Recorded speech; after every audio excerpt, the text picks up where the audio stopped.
During my time as a business owner, I've sold over $100 million of eComm, over $100 million of SaaS, and over $100 million of fulfillment services. So I have some opinions on what's the best business to start.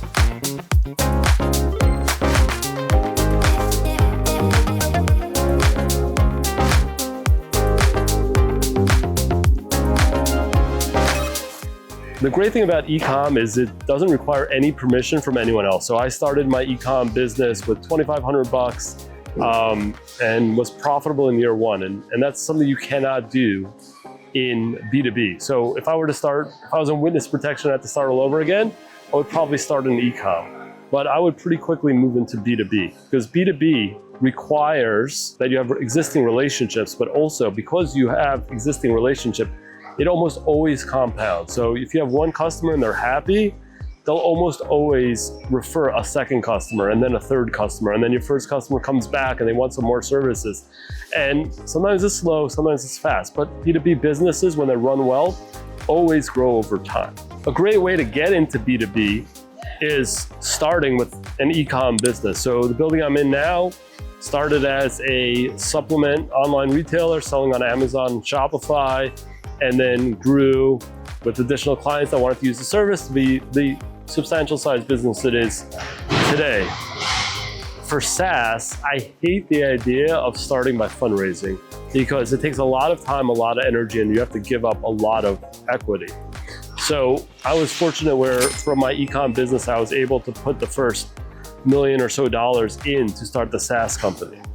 But if you don't have that advantage, something like a third-party logistics company allows you to start with a relatively modest investment that you can save for or borrow for, and from there grow it. Because while it does require capital to grow the business, usually you can, as long as your pricing is right, you can cash flow and keep growing that business over time.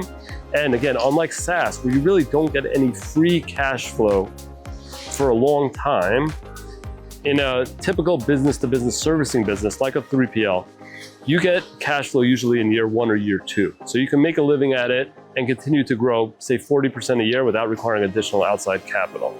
Now, SaaS has the opportunity to make a lot of money on the top end, but it only pays to do if you can be in first place. So basically the way it works is, in SaaS, first place makes a ton of money, second place does pretty well, third place would have been better off just getting a job working for first place. So if you got an opportunity to build the leading SaaS product in your space, go for it.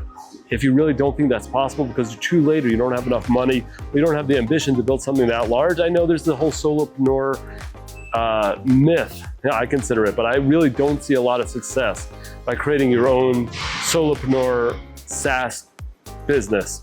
Either go big or become a services company. What is the hard part? Getting the first customer. The way I've seen a lot of the 3PLs that use our software do it is by starting as an e-commerce company and then starting to serve one and then many other e-commerce companies. And they've transitioned from becoming an e-commerce company to becoming a 3PL, which is a much more durable, predictable way of making money. Most of my friends are in their 40s. Some of them own e-comm businesses. One owns some gyms. Others own SaaS companies. In my experience as a business owner, the best way to make a sustainable, significant amount of profit is by serving companies. B2B is just a more consistent way to make money than eComm or serving customers directly, in my opinion. Thanks for watching. Please add your thoughts and comments below.